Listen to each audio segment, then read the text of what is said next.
I really do not want to go to the gym right now.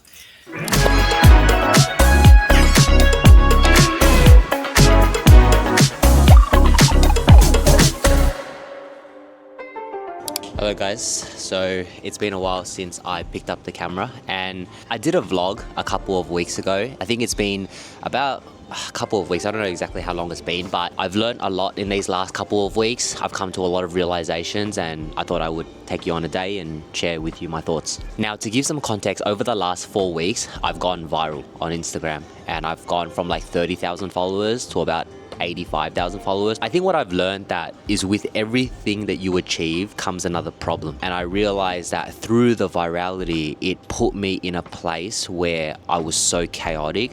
I was checking my phone every single day. I was seeing how many views we were getting. I was seeing how many followers we were getting. And I was just so obsessed. And as a result of that, it really impacted me. It put me in a very negative space. I was neglecting my training. I wasn't really being present as a partner. I wasn't actually seeing my parents that much anymore because I was so obsessed with content creation and marketing. And although that is a really good thing, I came to realize that it was really acting as a detriment. So the thing that I'm actually the most proud of is that over the last couple of years, I've done it the right way. I haven't sold out. And what I mean by that is I have never created a piece of content for the sake of virality. I have always created content with the purpose of this content piece is going to help someone out there. It's going to give someone value. It's going to give someone perspective. I try to do things the right way, and naturally that means that you will grow slower. But I think it has come to a point where I think if you do good, then you will receive, and I guess we have received, you know. But I'm not gonna lie to say like I'm not extremely happy that we've been able to get here, you know, because it acts as a really big achievement for both me and my team. But yeah, I came to a reflection that I needed to snap out of it. You know, I just was not operating in the right place, so I had to like really pull myself out of that place and force myself to change my routine and put myself in a place where I could reflect. So what I started doing was I would sit here with my iPad. I would sit down and I would write.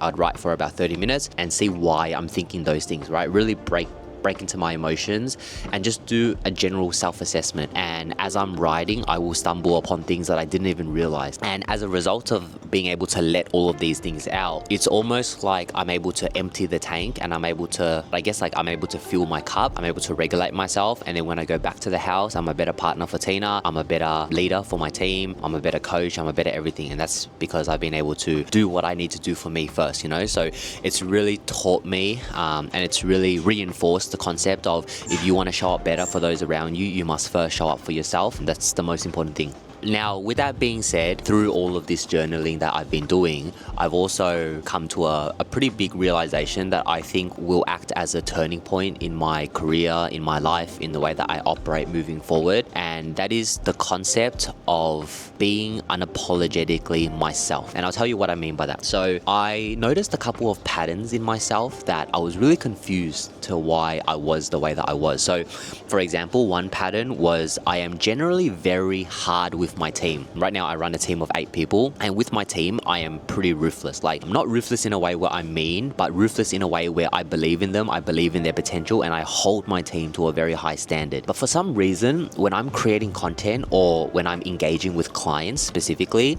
not all clients but some clients, I find myself being quite soft. And I find myself like hedging what I say and not having 100% conviction in what I say. And it comes across in my content creation as well. So I realize that when I'm creating content or when I'm scripting content, I'm very mindful of like not misinforming people. But because of that, it kind of leaves me in this zone where I'm not able to actually really say what I think. And as a result of that, I don't really have conviction behind my message. And when you don't have conviction behind your message, you basically stand for nothing. And then as a result, no one listens to you, you know? And yeah, and the last tendency is just I've always noticed that I have this tendency to over-explain. Whenever I'm speaking to someone, I will always go on a ramble and try to give them as much context as possible. But now that I actually think about it, why am I like this? You know, why are these patterns coming up? Because it was frustrating me. So I was kind of reflecting back into my childhood because last year I did some work with a mindset mentor and he helped me understand that a lot of your patterns come from when you were anywhere between the ages of 4 to 8 years old typically is where you kind of like start developing belief systems. And I realized that my mum held me to a very high standard. My mum was someone who always expected more of me, as typical Asian parents do. But the thing that she also did was she used to cuddle me a lot, or she used to baby me a lot. And what that means is she would always like try to step in and save me. Like, for example, she'd never let me do the dishes. She always wanted to do the dishes. She would never let me walk to school. And I remember as a child, her and my dad would always argue because my dad told her like he needs independence. He needs to make mistakes. You need to let him do what he wants to do. But my mum, I guess being a feminine figure and a nurturing figure, she always wanted to step in and save me, which I don't blame her at all. And I remember as a kid, I used to crave independence. I used to want to go and do things by myself, but she wouldn't let me. And my mum was also very aggressive. So I would listen to her, you know, and I wouldn't rebel. But as a result of that, I think I developed this belief system where I felt like in order to care for someone, you also have to save them. You have to step in and do everything for them, because that's what my mum did for me, right? Obviously, I know my mum loves me, she cares for me, but her expression of that is trying to step in and save me and do everything for me. So I think what I've learned growing up is that if I want to give value to the world and I want to help people, which is my mission, I also have to cuddle them to some degree. I've realized that I'm actually doing a detriment to the world because I'm not empowering people to stand on their own 2 feet. Like, my job as a coach, as a leader, as a thinker is not to save people, but it's to hold the standard. I hold the standard, not because I'm better than anyone, but I hold the standard because I believe in people. I believe that every single human being is born with an innate level of potential. I don't want to see people go through their life and not achieve that potential. I just think it's very sad, you know? So I think like my intentions are pure, but the way that I've been going about it has been misguided. And then the last thing with that being said is I definitely have a fear of being misunderstood. I have a tendency to over-explain because I don't want people to think that I'm coming from the wrong place, you know? Like, I know that I'm coming with good intentions. I know that I genuinely want to help people, but I think as someone who is a bit of a skeptic myself, sometimes I do wonder if people think that I'm being genuine or not. You know, like, it's very hard to believe that someone genuinely wants the best for you and someone genuinely wants to see you win and see you grow, because I think there's just not that many people like that in the world. I think as a result of that, it has created this fear of me showing up as myself, right? Meaning that in my personal life, I am someone who holds myself to an extremely high standard. I really believe that in order to achieve things that not many people can achieve, you have to be willing to do things that not a lot of people are willing to do. And that is the motto that I've lived by my entire adult life. I am willing to do whatever it takes, and I will not stop until I achieve what I want to achieve. And as a byproduct of that, I think I've achieved a relatively good physique. I make good money. I live in an amazing house. I'm in an amazing relationship. I have a good relationship with my parents. All of these things have not happened by accident. I have curated my life. The only way that I've been able to do that is by taking ownership of my life. I take radical responsibility over every single thing that I do. If something negative happens in my life, I never blame anything external. I always think to myself, how could I have improved? At the end of the day, in life, there will be things that happen to you, and life is not fair. So you can either sit there and you can complain, or you can take ownership, take responsibility, and focus on the things that are within your control. And when I say a message like that, I know that it's going to repel a certain amount of people. And to be honest, I'm quite sad that it repels a certain amount of people, because I know that that's just a representation of their own insecurities. It has nothing to do with me, but I really wish that they could see what I see, because I know that it would allow them to move forward in their lives or improve their lives to some degree. But I've come to this point where I've realized that I can't save everyone.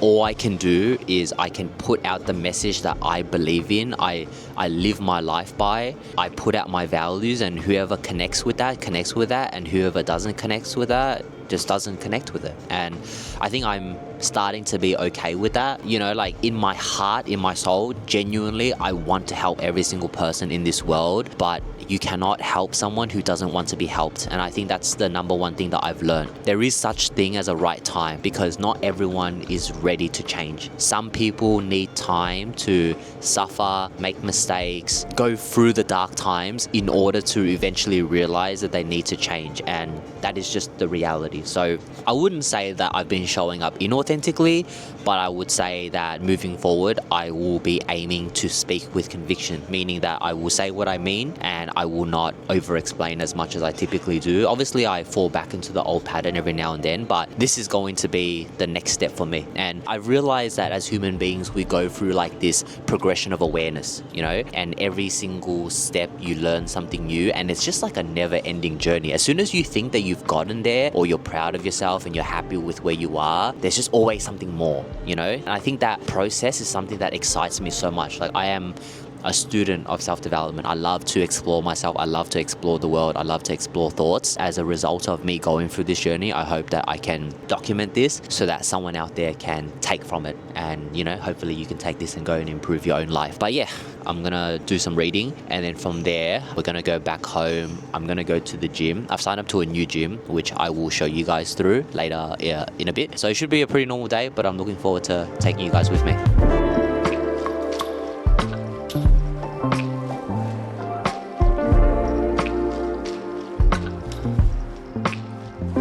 Okay, so something I have to share is that I've always struggled with reading consistently, right? And this month alone, I have finished 6 books, and they've all come from the same author. His name is Patrick Lencioni. He writes a lot about leadership, and it's basically allowed me to understand a lot more about like why my team dynamics is the way that it is. You know, when you run a team and it grows, like there's always going to be frustrations, and I've just been really struggling with like identifying why I feel those frustrations around certain areas. But that's not really the point of this. The point of this is that I've learned when it comes down to reading, it is a very valuable habit, but the reason why a lot of people struggle to stay consistent is simply because they don't read the right books, right? So there's a couple of things that I do to find the right books, and there's a couple of things that I do to evaluate whether or not something is worthy of continuing to read or not. The first thing is finding the right book. So in order to find the right book, I think there are 2 ways to do it. The first way is go to anyone that you aspire to be like in the world and try to find out what books they would recommend. For a lot of these people, you'll find something within their content. Most of the time, like, you can just search up XYZ person's favorite book, and it'll come up with a couple of videos or maybe a couple of blog articles around what books they typically like. And if they like those books and you want to be like them, then it's more than likely that your interests will be alike. This is how I found the series of books that I'm currently reading. It comes from a guy called Dom Iacovone. He runs like $1 billion brand. I look up to him not because he's successful, but I look up to him because of the type of man that he is. He has a lot of character. He looks after his health. He's a family man. He carries himself very well, very humble. So I look up to him for those aspects. I actually was watching his vlogs, and he was sharing about the fact that he gifted these books to his executives. And I was like, I want to read those books. And it turns out to be like the best books I've ever read. The second way is go to any AI software like ChatGPT, Claude, whatever you use, and just voice dictate what you're struggling with. So voice dictate what's on your mind, what are patterns that you've been struggling with. And if you don't know, you need to journal them out, or you need to journal your thoughts, and then ask it for book recommendations, right? Ask it, based on these struggles, what book would you recommend to give me some perspective, some insight, or any books that would allow me to understand like what the best next step is, right? And it would recommend you 1 to 3 books, and then those are the books that you should be reading. Now, once you've figured out what book to read, this comes the next step, which is as soon as you read that book, over the first 1 to 3 chapters, I typically give it at least 3 chapters. If you do not enjoy the book and you do not resonate with the book and it does not excite you, like it doesn't connect with you, then you stop reading that book immediately and you move on. Because the biggest like mistake you can make is trying to force yourself to read the book, because I think a lot of people operate from this place of like guilt, like, or shame, like, oh, I started the book, I must finish it. But the reality is you have to learn to let it go. If you don't resonate with it and it doesn't connect with you, then let it go. And I've also learned that perhaps the reason why it doesn't connect with you is because you're not ready for that stage of life. If I read these leadership books like 3 years ago, there is no way I would have connected with any of it, because I didn't even have a team. So although some books are good, some books are not the right fit for you based on the current season that you're in. Another really important one. If you are reading a book and you feel like you have gotten what you need out of it, stop reading it and move out. There are some books that I read that are quite repetitive, and halfway through, I realize that the author is just repeating the same concepts but in different ways. So I would just like stop reading it and move on to the next thing, because the point of reading or consuming any of this content is not necessarily to just understand, it's to take that information and actually do something with it. You can't just mentally masturbate, try to gather as much information as you can and do nothing with the information. So when you have extrapolated and gotten what you need out of a book, that's when you can just move on to the next one. So that's basically how I've gone from reading 0 books last month to reading 6 books this month. So to give you guys a bit of perspective on what editing content actually really looks like, my editors will upload the content onto a software called Frame, and then basically what I'll do is I'll go through the entire video and I will upload comments. Yeah, I think a lot of people, when it comes down to content creation at a mass scale, don't understand the level of effort, organization that has to go into it. Okay, so just for context, before we even start content creating, we have to do research, right? Research around what topics we're going to talk about, what formats we're going to deliver that in. Once we do that, we then have to go through an ideation process. So me and Tina will sit down and create ideas. And then once we create those ideas, we have to have another meeting filtering those ideas. So what ideas are good, what ideas are not good. And then we have to go through a process of figuring out, okay, how are we going to present those ideas in terms of content? And then from there, we have to script those ideas. And then after we script, we then have to record those scripts. And then once we record, we have to edit. And then once we edit, we have to go through a review process where we make corrections to the edit. And then from there, we have to distribute, which means posting the content onto the platform. When you are posting on multiple platforms, there is a level of management that has to be done there. I think on the surface, a lot of people will just see the content being pushed out and they assume that, oh, it's just a video, right? But you don't see the level of work that goes on behind the scenes, which is why I have recently developed a very deep respect for content creation. Because if you are creating content from the right place, you are inherently creating content to try and give people value. You have to actually put in a lot of time and effort. So it's definitely an art form. Okay, so we are currently on our way to the gym, and as we're going to the gym, I wanted to talk about a message that I literally just received from one of my team members, one of my editors. I think it's kind of awkward because he's also the one that's going to be editing this video, so shout out to you, Paolo. You know, I received a very nice message, which I think we can pop up on the screen somewhere, but I wanted to talk about my views around leadership. And as of right now, I currently run a team of 8. You know, when I first started this business, it was just me. And as you start growing a team and as you start hiring, you don't really know what you're doing. And to be very honest, you don't get taught how to be a leader. And stereotypically, most people think that leadership is just telling people what to do, you know, like setting someone a task and then giving them the next task, and almost like being a dictator. And I always used to think that a leader is someone who should know everything. A leader is someone who can't make mistakes, and you know, that's the reason why you're in the position that you're in. You almost have to earn that role via doing the most work, via never making mistakes, via knowing the most. But what I've recently come to learn, probably like a year ago, is that leadership is more of a support role. Your role is more so to nurture and empower your team so that they can do their job to the best of their ability. And in order to do that, you have to learn how to put your ego aside. You have to learn how to be very selfless, and you have to do a lot of internal work to work through a lot of insecurities that you may have as a leader. I remember, you know, when I first started building the team, there was a part of me that was quite hesitant or scared to accept that my team knew more than me in certain areas.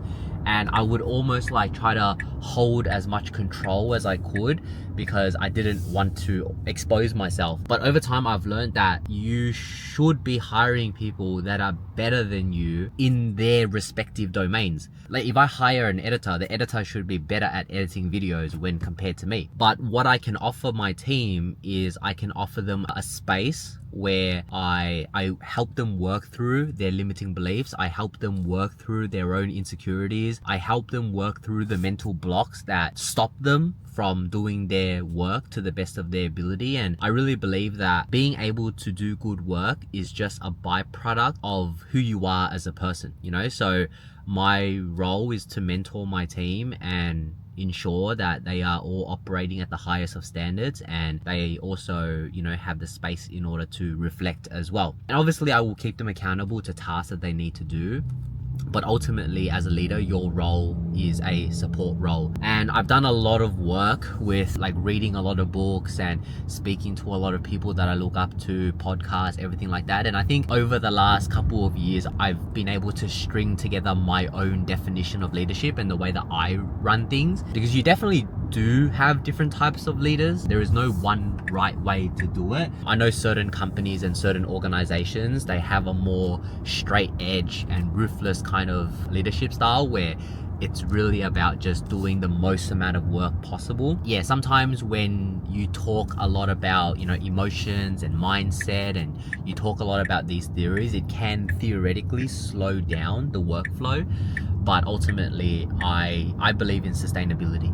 I believe in building something that will last a lifetime, and the only way to do that is by, making sure that everyone on the team feels good. Because if everyone on the team doesn't feel good, then they're not going to be able to stay or work for a long period of time. So I'm extremely proud of the team that I've been able to build. I think at this stage of my life, my priority is just being able to do cool things with cool people that I really enjoy working with. And I really think, like, for me, if I wouldn't go to dinner with you and I wouldn't sit down with you and have a conversation outside of work, I don't know, I don't really want to be working alongside you. So that's just my own biases and my own opinion as a business owner. I don't necessarily think everyone has to follow this perspective, but that's just how I personally view things.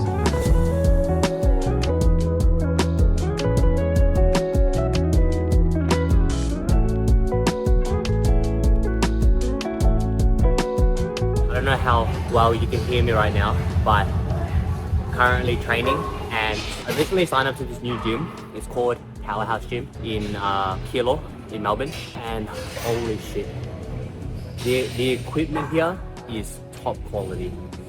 Not a lot of people know this about me, but I did spend like 10 years of my life trying to improve my physique. So strength training is something that I still love, despite the fact that I'm training for an Ironman right now. Whenever I get to come into a gym that has really good equipment, I'm like a full nerd. You don't understand, like it's like a playground to me.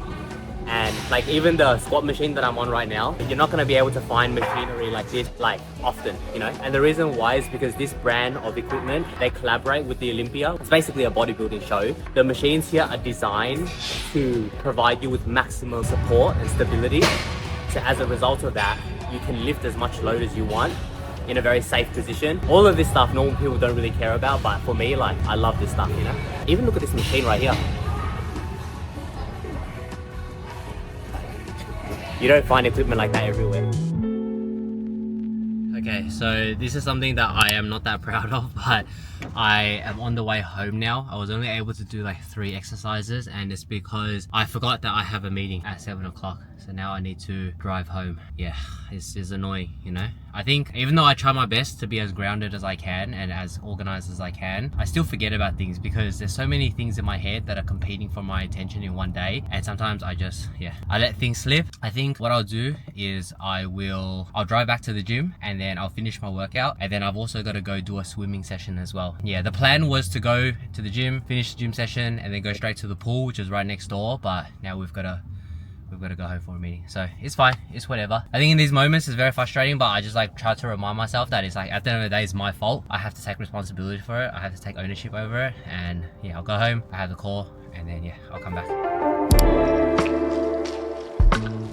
Yeah, so my job is to help you achieve the results that you want based on the parameters of your current lifestyle. As you go through life, your lifestyle is always going to change, right? And as a result of that, your capacity will always change. So my job is to make it as easy as possible for you as you transition through different seasons of life.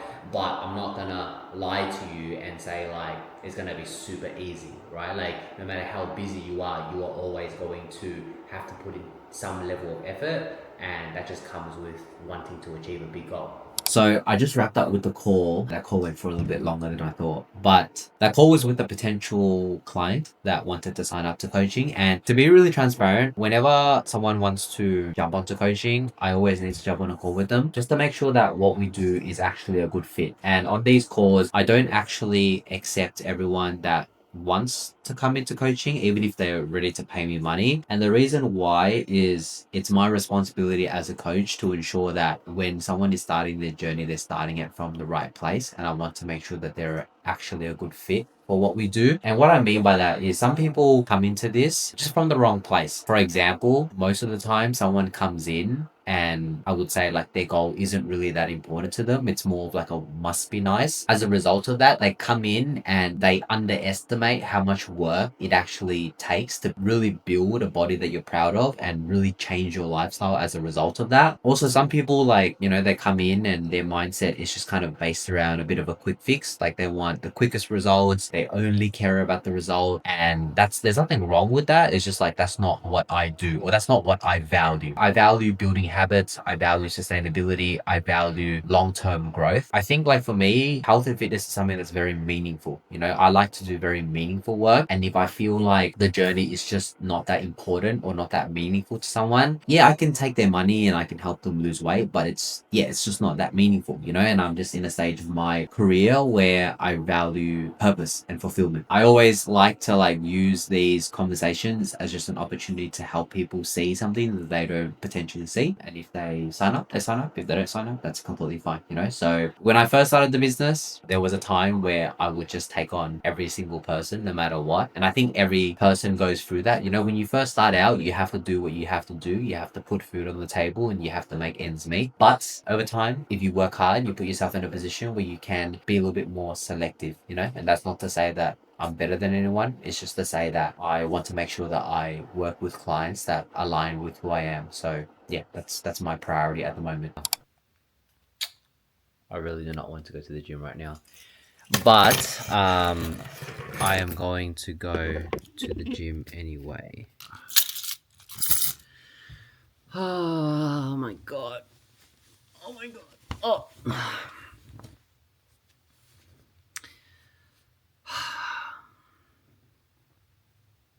I feel like this is one of those classic moments where I could like tell you like, look at me, I'm a fitness coach and like I lack motivation too, but I'm still gonna go to the gym and get it done, you know, but I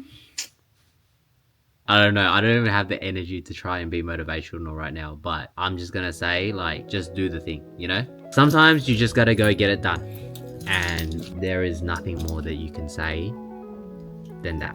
So let's go get it done. All right, guys.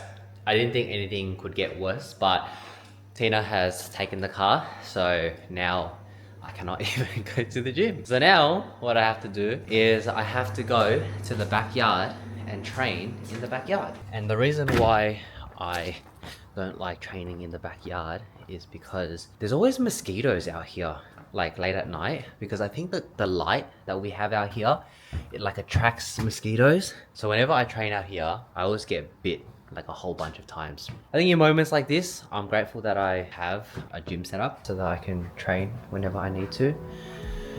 But yeah.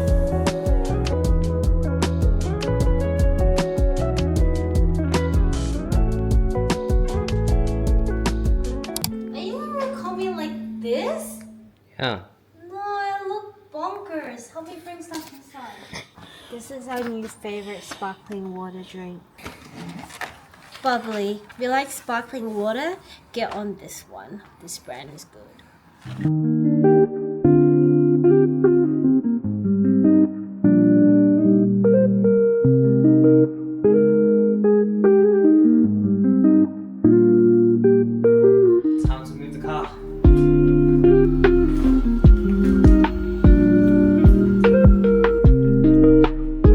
Open up. So for anyone who is interested, pleased to know that my favorite fruit are actually mandarins. I don't know if anyone cares, to be honest, but I thought I'd just tell you guys that, you know. Something I've been noticing recently is when it gets to this time of the day, currently 9:50 p.m, my brain is just like frazzled. I think it's because I'm trying to regulate all of the stuff that's gone on throughout the day. And typically my role now throughout the day is I don't do a lot of actual work. I mean, I do a lot of work, but I do a lot more thinking right? I'm involved in a lot more critical decisions, and as a result of that, I have to use my brain a lot more to a higher degree of complexity. So as a result of that, when I get to the end of the day, I'm like fried. I've been trying my best to find ways to switch off from the workday. My old mentor used to call this a transition routine. So he said to me that you need a transition routine between work and home life. Number one, you can like turn one of your rooms in your house to like a Zen room, so that you can go into that room and you can sit there and you can like switch off and you can relax for like 30 seconds. You can obviously like go for a walk, play some music that you enjoy, go to the gym, sauna, stuff like that. But I don't know, no matter what I try, I feel like I'm not able to fully decompress. Yeah, I need something like really crazy. In the past, I used to drink a lot. I used to drink a glass of wine every single day. I mean, I didn't drink a lot, like 1 or 2 glasses of wine every single night, but I learned that it fogs my brain up a lot and it does impact you. It does impact your level of clarity. It does impact your performance. And it was impacting my training a lot as well. So honestly, if I wasn't like trying to operate at the highest standard, I would drink every single night. I actually understand why like executives and people who operate, you know, like who have very demanding work, they just drink all the time, because it's just like you literally have no other way to cope. The only other thing that used to really work for me was when I used to train Muay Thai a lot, because when you train Muay Thai, it's so high intensity, it just wipes you out. That's probably the only activity that's been able to regulate me fully. But outside of that, I don't know. I have yet to find a solution. Ooh. It's Crying Tiger with Tom Yum soup. It's another mukbang?